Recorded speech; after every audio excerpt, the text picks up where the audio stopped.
Hello friends, welcome to online engineering. मैं प्रवीण पांडे। तो अब हम लोग यहाँ पर देखने वाले हैं कुछ नए नए टॉपिक्स को। देखिएगा, मैंने इसके पहले वाले क्लास में आपको जो है नोडल एनालिसिस बताया है कि वहाँ पर नोडल एनालिसिस जो है कैसे करना है। तो आई होप वो आपको पूरी तरह से क्लियर हो चुका होगा, ठीक है। बट यहाँ पर कुछ हम लोग पहले जो है टर्म्स को देख लेंगे, फिर टर्म्स को देखने के बाद हम लोग चलेंगे सीधे जो है मैथ एनालिसिस पे, और उस पर हम लोग वहाँ पर क्वेश्चन को भी सॉल्व करेंगे, ठीक है। अब यहाँ पर समझिएगा, what is called as the node. सबसे फर्स्ट ऑफ ऑल क्या है आपके पास जो है नोड क्या है। नोड आपका बेसिकली होता क्या है, जहां पर दो या फिर दो से ज्यादा आपके इलेक्ट्रिकल एलिमेंट्स कनेक्टेड होते हैं। नोड क्या होता है, जहां पर दो या फिर दो से ज्यादा आपके इलेक्ट्रिकल एलिमेंट्स कनेक्टेड होते हैं। जैसे कि लेट अस टेक कि मैं यहां पर एक एग्जांपल लेता हूं, इस तरह से देखिएगा, ठीक है। ये आपके पास मान लीजिए एक सर्किट हो गया, ठीक है, क्लोज्ड है, तो ये आपका सर्किट हो गया, ठीक है। यहां पर एक वोल्टेज सोर्स है और यहां पर एक वोल्टेज सोर्स है। ये मान लीजिए आपका V1 है, ये आपका V2 है, और ये आपका R1 हो गया, this is R2 and this is R3। Okay, this is A point, this is B point, this is C point and this is D, this is E and this is F। Okay, so what is node. Node आपका जो है क्या होता है, basically जहां पर दो या फिर दो से ज्यादा आपके इलेक्ट्रिकल एलिमेंट्स कनेक्टेड होते हैं, ठीक है ना। तो इसका मतलब ये भी आपका एक नोड है, क्योंकि यहां पर आपका जो एक वोल्टेज सोर्स और एक रेजिस्टेंस आपस में कनेक्टेड है। ये भी आपका क्या है, ये भी आपका एक जो है नोड है, क्योंकि यहां पर जो है तीन एलिमेंट्स आपके जो कनेक्टेड हैं, तो दो या फिर दो से ज्यादा होना चाहिए, ठीक है। ये आपका F जो पॉइंट है, ये भी आपका क्या है, एक नोड है, ठीक है। मेरा जो पॉइंट D है, ये भी आपका एक नोड है, क्योंकि एक, दो और तीन पॉइंट्स यहां से जो है कनेक्टेड है। तो मतलब यहां पर नोड्स के बारे में अगर मैं बात करता हूं, तो यहां पर क्या क्या नोड्स हो जाएंगे आपका, यहां पर node B, A, F, D, ठीक है। तो ये सब आपके क्या हो गए, नोड्स हो गए। बात एकदम क्लियर है, बहुत ही सिंपल सी बात है, ठीक है। नेक्स्ट यहां पर क्या लिखा है, जंक्शन लिखा है। तो what is the junction. Junction क्या होता है, जहां पर तीन, ध्यान समझिएगा, जहां पर तीन या फिर तीन से ज्यादा आपके इलेक्ट्रिकल एलिमेंट्स कनेक्टेड होते हैं। जहां पर तीन या फिर तीन से ज्यादा होने चाहिए, 3 और मोर देन 3। तो आप मुझको ये बताइए कि यहां पर ऐसा कौन कौन सा पॉइंट्स है जहां पर तीन या फिर तीन से ज्यादा आपके इलेक्ट्रिकल एलिमेंट्स कनेक्टेड हैं। तो आप देख सकते हैं कि आपका जो पॉइंट ए होगा, जो आपका पॉइंट ए है, यहां पर आपके जो 1, 2, 3 आपके जो है एलिमेंट्स कनेक्टेड हैं, और जो यहां पर डी पॉइंट है, यहां पर भी 1, 2 और 3 एलिमेंट्स आपस में कनेक्टेड है। इसका मतलब क्या है, जंक्शन अगर मैं बोलूंगा तो A and D are called as the junction, ठीक है। बहुत ही सिंपल बात है, ठीक है। अब इसके बाद समझिएगा व्हाट इज द ब्रांच। बहुत ही सिंपल डेफिनेशन मैं बता रहा हूं, कंफ्यूज होने की जरूरत नहीं है। नेक्स्ट हमारे पास क्या है, ब्रांच है। ब्रांच क्या होता है कि जंक्शन को आप कितने वे में कनेक्ट कर सकते हैं, that is called as the branch. Junctions को आप कितने वे में कनेक्ट कर सकते हैं। अगर मुझको ए से जो है डी को कनेक्ट करना हो, तो यहां पर मैं किस तरीके से कनेक्ट कर सकता हूं। तो फर्स्ट देखिएगा, आप ऐसे कनेक्ट कर सकते हैं, इसको आप जो है A B C D connect कर सकते हैं, या फिर ए से डी डायरेक्टली कनेक्ट कर सकते हैं, ए एफ ई डी, या फिर आप इस तरह से कनेक्ट कर सकते हैं। तो बेसिकली आप जंक्शन को जितने वे में कनेक्ट कर सकते हैं, that is called as the branch. उसको हम लोग क्या बोलते हैं, ब्रांच बोलते हैं, ठीक है ना।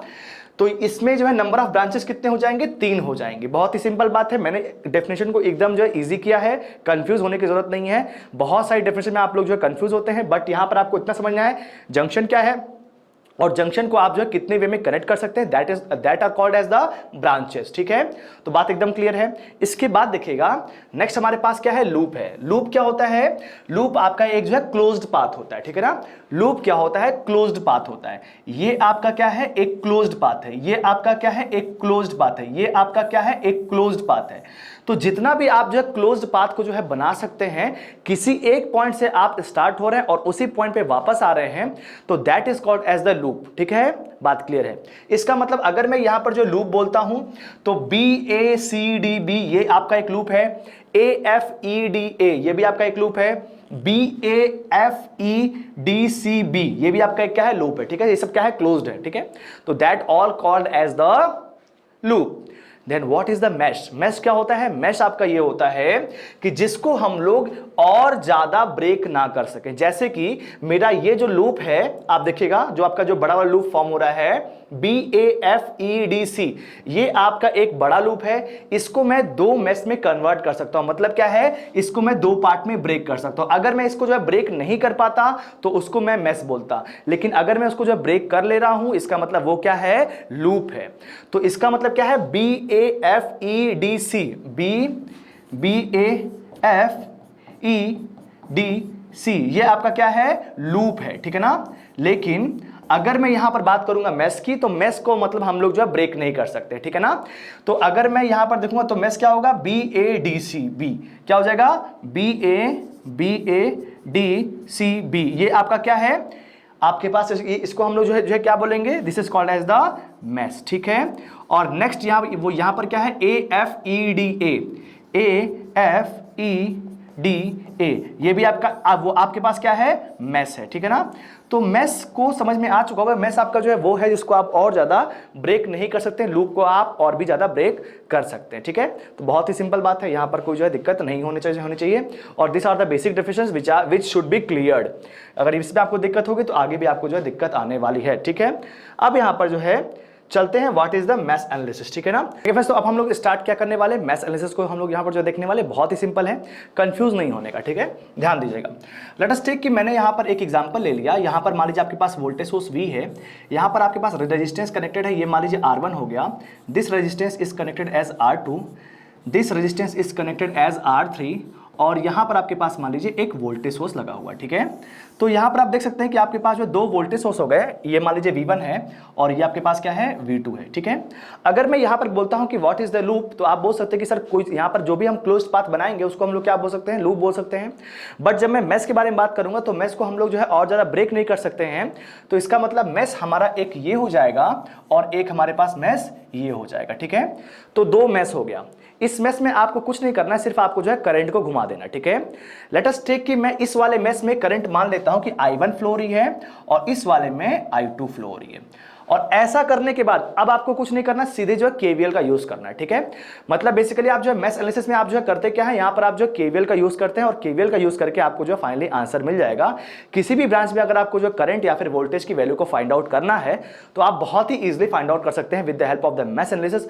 But what I prefer, nodal analysis is far better than the mesh analysis, because in case of the mesh analysis number of equations are very hard sometimes, ठीक है ना। तो यहां पर कभी कभी क्या होता है, नंबर ऑफ इक्वेशंस आपके जो बन जाते हैं लेकिन उनको सॉल्व करने में ज्यादा टाइम लगता है। इन दैट केस आपको जो प्रेफर किसको करना है, नोडल को ज्यादा प्रेफर करना है। मैश को करेंगे तब भी आंसर आएगा, कोई दिक्कत नहीं, ठीक है। देखिएगा अब यहां पर क्या हो गया, आपका जो लूप का करंट है यहां पर I1 है और यहां पर लूप का करंट क्या है, I2 है। अब यहां पर मैं सबसे फर्स्ट ऑफ ऑल चल रहा हूं यहां पर जो है लूप 1 में, ठीक है ना। तो अगर मैं यहां पर बात करता हूं लूप 1 में, तो क्या होगा, इक्वेशन देखिएगा। सबसे पहले जिस आप लूप में चलेंगे या फिर जिस आप मैश में चलेंगे, ध्यान समझिएगा, जिस आप मैश में चलेंगे उसी की करंट को प्रायोरिटी देंगे, ठीक है ना। जैसे कि अगर मैं यहां पर जो है मैश 1 में घूम रहा हूं तो इसका मतलब क्या है, मैं इसी की करंट को प्रायोरिटी दूंगा, सेकंड वाले की करंट को मैं सेकेंडरी रखूंगा। इसका मतलब अभी आपको समझ में आ जाएगा। देखिएगा आप यहां पर इंसर्ट किस में कर रहे हैं, नेगेटिव में कर रहे हैं, तो इसका मतलब -V1 हो गया। और यहां पर रेजिस्टेंस में ड्रॉप हमेशा पॉजिटिव होगा, तो कितना हो जाएगा यहां पर सर I1 इंटू R1 हो जाएगा और प्लस इसमें भी ड्रॉप होगा। भाई सिंपल से बात है, ये वोल्टेज इज इक्वल टू ये ड्रॉप प्लस ये ड्रॉप। यहां का वोल्टेज आपको जो है -V1 मिल गया, यहां पर कितना मिल गया, I1 इंटू R1। यहां का ड्रॉप क्या होगा, तो यहां का ड्रॉप आप बोल सकते हैं कि सर I1 तो होगा ही होगा, माइनस हम लोग यहां पर इसको I2 करेंगे इनटू यहां पर R2 कर देंगे। देखिएगा यहां पर मैंने जो कैसे किया, ये बहुत इंपॉर्टेंट है। जिस लूप में आप घूम रहे हैं या फिर जिस मैश में घूम रहे हैं उसी की करंट को आप प्रायोरिटी देंगे, तो इस वाले रेजिस्टेंस R2 में ऊपर से करंट आपकी I1 आ रही है और नीचे से करंट आपकी जो I2 जा रही है, मतलब दोनों का जो आपका डायरेक्शन है वो अपोजिट है। It means that they are opposing in nature. If they are opposing in nature then the overall current will be subtractive in nature. तो क्या हो जाएगा, I1 माइनस ऑफ I2 हो जाएगा, क्योंकि आपको यहां पर किसको प्रायोरिटी देना है, I1 को प्रायोरिटी देना। अगर आप इस वाले लूप में घूमेंगे तो I2 को प्रायोरिटी देंगे, ठीक है। तो I1 minus of I2 into ये ड्रॉप, मतलब क्या, ये आपका ड्रॉप क्या होगा, I इंटू R का ड्रॉप होगा। तो बेसिकली आप कुछ नहीं कर रहे हैं, आप सिर्फ यहां पर जो केवीएल लगा रहे हैं और ओम्स लॉ लगा रहे हैं, ठीक है। In case of the mesh analysis V is equal to IR, वही तो कर रहा हूं मैं, बिल्कुल वही कर रहा हूं। इसका मतलब क्या हो गया कि मैं यहां पर देख सकता हूं कि V1 will be equal to कितना हो जाएगा, V1 will be equal to I1 into R1 plus I1 into R2 minus of I2 into R2, ठीक है। तो V1 will be equal to कितना हो जाएगा, I1 मैं यहां पर जो कॉमन कर सकता हूं कितना हो जाएगा, R1 प्लस R2 और minus of I2 into R2, ठीक है। बात क्लियर है, बहुत ही सिंपल है। इसके बाद देखिएगा मैं यहां पर सेकंड वाले मेस में अब घूम रहा हूं, ठीक है, मेस 2 में घूम रहा हूं, ठीक है। अगर मैं यहां पर जो मेस 2 में घूमूंगा तो इसका मतलब क्या है, मैं पॉजिटिव में इंसर्ट कर रहा हूं तो प्लस V2 मैंने लिख दिया, ठीक है। यहां पर अगर आप जो वो यहां पर जाएंगे तो फिर आपको क्या करना, हमेशा जो है, हमेशा आपको जो है रेजिस्टेंस में ड्रॉप को पॉजिटिव लेना है। तो इसका मतलब यहां पर आप जो इंसर्ट कर रहे हैं तो कितना हो जाएगा, प्लस इंटू, और करंट कितनी फ्लो हो रही है, I2 करंट फ्लो हो रही है, तो I2 इंटू R3। यहां पर गए तो आपको यहां पर अब ड्रॉप यहां पर लिखना है। तो यहां पर ड्रॉप अगर आप जो लिखना चाहेंगे तो इस वाले रेजिस्टेंस में ऊपर से करंट आपकी जो I1 आ रही है और नीचे से करंट आपकी जो I2 जा रही है, लेकिन प्रायोरिटी किसको देना, प्रायोरिटी आपको जो सेकंड वाले को देना, क्योंकि आप जो सेकंड वाले मेस में घूम रहे हैं। बात क्लियर है। तो सेकंड वाले में अगर मैं जो घूम रहा हूं तो इसका मतलब मैं यहां पर लिख सकता हूं, बहुत ध्यान से समझिएगा, that is equal to I2 minus of I3 into R2 will be equal to 0। तो यहां पर क्या आ जाएगा, V2 इज इक्वल टू कितना आ गया, V2 आपको यहां पर जो है मिल जाएगा minus of I2 into R3 और minus of I2 minus of I3 into R2, ठीक है। इसको मैंने जो है उधर भेज दिया, ठीक है, बाकी सारे टर्म्स को उधर भेज दिया। तो इसका मतलब मैं यहां पर चलता हूं, V2 इज इक्वल टू कितना हो जाएगा, minus of I2 into R3 और minus of I2 into R2 और प्लस I3 इंटू R2, ठीक है। यहां से मैं जो है I2 को जो कॉमन कर सकता हूं, ठीक है। यहां पर I2 माइनस ऑफ I1 होगा, ठीक है ना, यहां पर I3 नहीं है क्योंकि I3 तो मैंने कहीं जो है टर्म्स लिया ही नहीं है, तो I1 रहेगा, ठीक है। बहुत ही सिंपल बात है, गलती नहीं करने का। तो यहां पर क्या रहेगा, आपका जो I1 रहेगा, ठीक है। तो अब देखिएगा यहां पर इसको मैं लिख सकता हूं, V2 इज इक्वल टू कितना हो जाएगा, यहां पर I2 आपका जो कॉमन आ जाएगा, कितना आ जाएगा, minus of R3 minus of R2 और plus of I1 into R2, ठीक है। तो यहां पर आपके पास जो दो इक्वेशंस बन गई। अगर मेरे पास जो है वोल्टेज यहां पर प्रेजेंट होता, that is if we know the value of the V1 and V2 and also we know the value of the resistances, it means that the value of R1 R2 and R3 are known. In that case we have two equations and two unknowns, that is I1 and I2. We can easily find out the value of the I1 and I2 with the help of these two equations, ठीक है। बहुत ही simple है, दिक्कत नहीं होनी चाहिए। तो maths analysis में आप यही करते हैं बेसिकली, ठीक है ना। अच्छा, एक एग्जांपल लेता हूं और उस एग्जांपल से आप चीजों को और ज्यादा क्लियर कर लेंगे, ठीक है। देखिएगा, मैं यहां पर एक एग्जांपल लेता हूं। ये मान लीजिए क्वेश्चन नंबर आपका कितना हो गया, 13th हो गया, ठीक है। तो यहां पर मान लीजिए आपके पास एक रेजिस्टेंस है, ये मान लीजिए 4 ओम का हो गया। इसके बाद यहां पर रेजिस्टेंस है मान लीजिए 6 ओम का है, और यहां पर मान लीजिए आपका रेजिस्टेंस है 2 ओम का, ठीक है ना। यहां पर आपके पास मान लीजिए वोल्टेज सोर्स गिवन है और यहां पर भी आपके पास वोल्टेज सोर्स गिवन है। जैसे इसके पहले कर रहा था वही जो है सेम टू सेम यहां पर भी करना है, ठीक है, ध्यान से समझिएगा। और इसको पहले ऐसे करेंगे, पहले हम लोग जो है मैथ्स वाले से करेंगे और इसको जो है मैथ्स के बाद हम लोग जो है नोडल से भी सॉल्व करेंगे। दोनों तरीके से इसको जो है देखेंगे कि यहाँ पर जो कैसे हम लोग फाइंड आउट कर सकते हैं और किससे जल्दी आंसर आए, देखिएगा, ठीक है। तो यहाँ पर देखिएगा आपके पास मान लीजिए यहाँ पर 2 वोल्ट है और यहाँ पर मान लीजिए 4 वोल्ट है। सबसे पहले मैं यहाँ पर लगा रहा हूँ मैथ्स एनालिसिस, ठीक है ना। तो मैथ्स एनालिसिस अगर मैं यहाँ पर करता हूँ तो कैसे कर सकता हूँ, यहाँ पर देखिएगा, तो कुछ नहीं करना है आपको, सीधे सीधे आपको जो है 2 मेस में मान लेना है, ठीक है। This is the mesh 1 and this is called as the mesh 2, ठीक है। अगर मैं 1 के बारे में बात करता हूं तो इसका मतलब क्या होगा, यहां पर जो आपकी करंट फ्लो हो रही है वो मान लीजिए I1 है और यहां पर करंट मान लीजिए आपकी I2 फ्लो हो रही है, ठीक है, बात क्लियर है। तो यहां पर कितना हो जाएगा 2 टाइम्स ऑफ I1 और प्लस कितना हो जाएगा 4 into I1 minus of I2, ठीक है।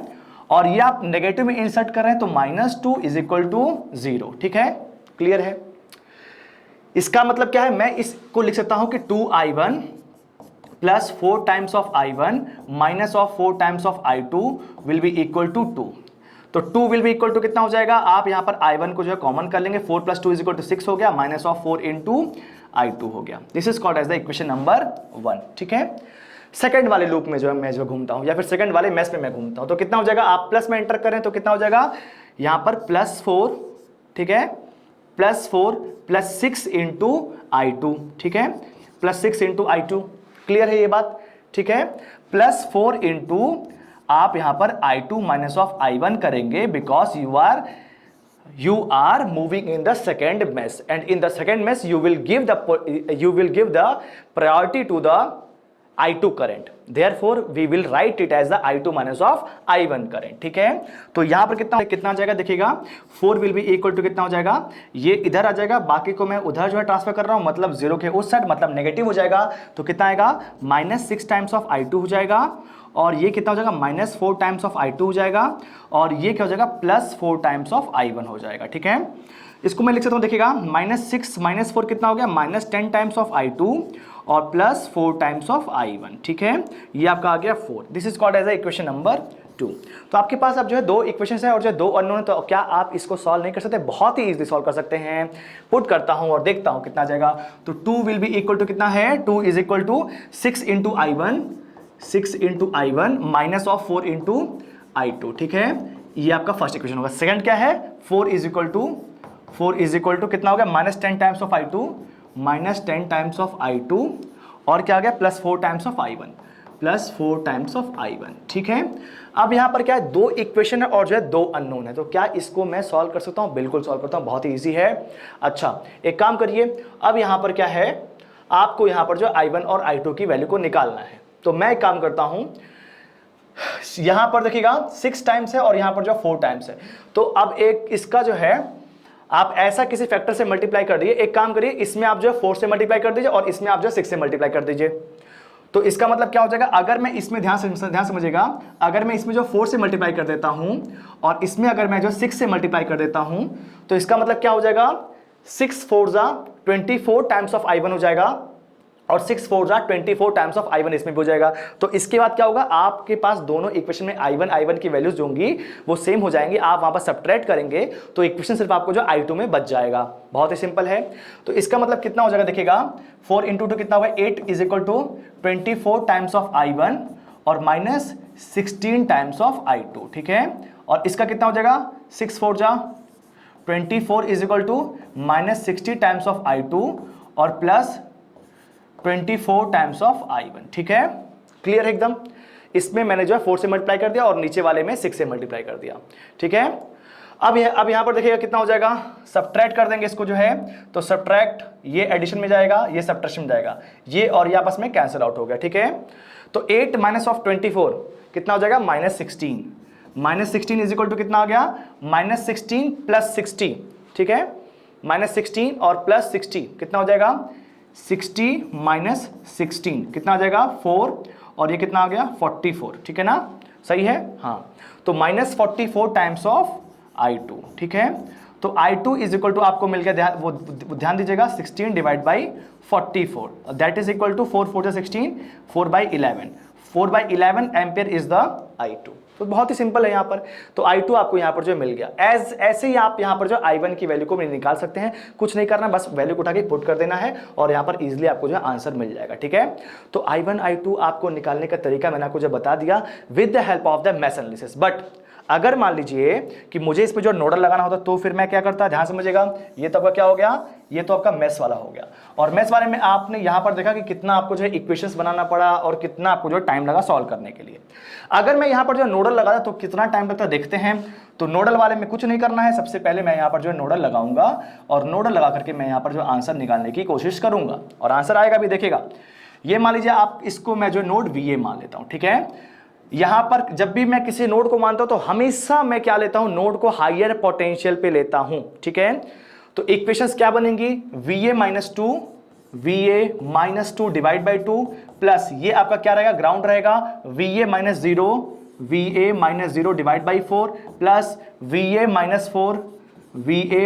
4 डिवाइड बाई 6 इक्वल टू 0 हो गया।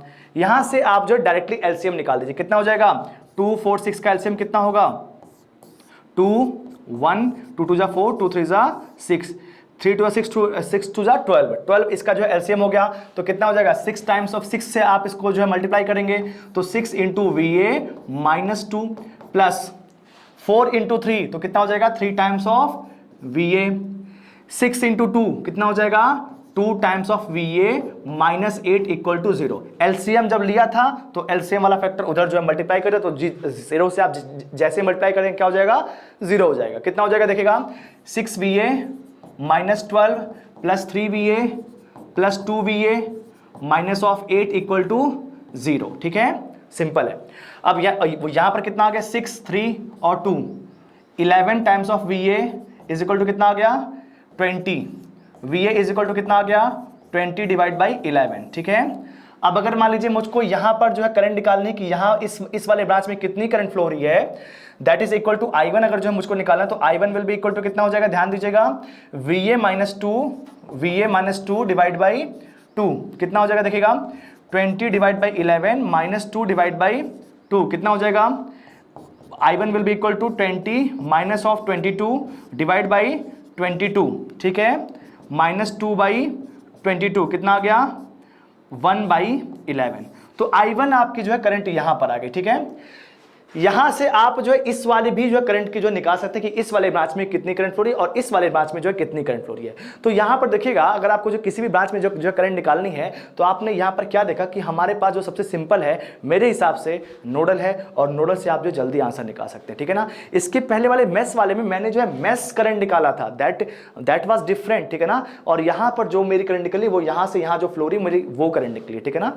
तो ध्यान दीजिएगा करंट आपको जो है निकालना है तो अगर सब कुछ आपने जो है निकाल लिया I1 I2 निकाले तो वैल्यूज लगभग जो है वैल्यूज सेम ही आएंगे, लगभग नहीं सेम ही आएंगे, ठीक है ना। दोनों में आप चाहे ये वाला मेथड सॉल्व करते हैं या फिर वो वाला मेथड देते हैं तो भी आपका आंसर जो है सेम आएगा। कैलकुलेशन आप जो चेक कर ले, कैलकुलेशन में कोई दिक्कत नहीं होनी चाहिए, दिक्कत होगी तो भी आप उसको जो है सॉल्व कर सकते हैं, ठीक है ना। बस यहाँ पर मेरा मकसद क्या है, मेथड बताना, ठीक है ना। तो ये बात आपको जो क्लियर होगा कि यहाँ पर आपको जो कैसे जो है सॉल्व करना है। किसी भी क्वेश्चन को आप मैथ एनालिसिस या फिर जो है नोडल से सॉल्व कर सकते हैं, but you should prefer nodal analysis, ठीक है ना। बात क्लियर है। इसके बाद देखिएगा नेक्स्ट हमारे पास कंसेप्ट है that is called as the super node.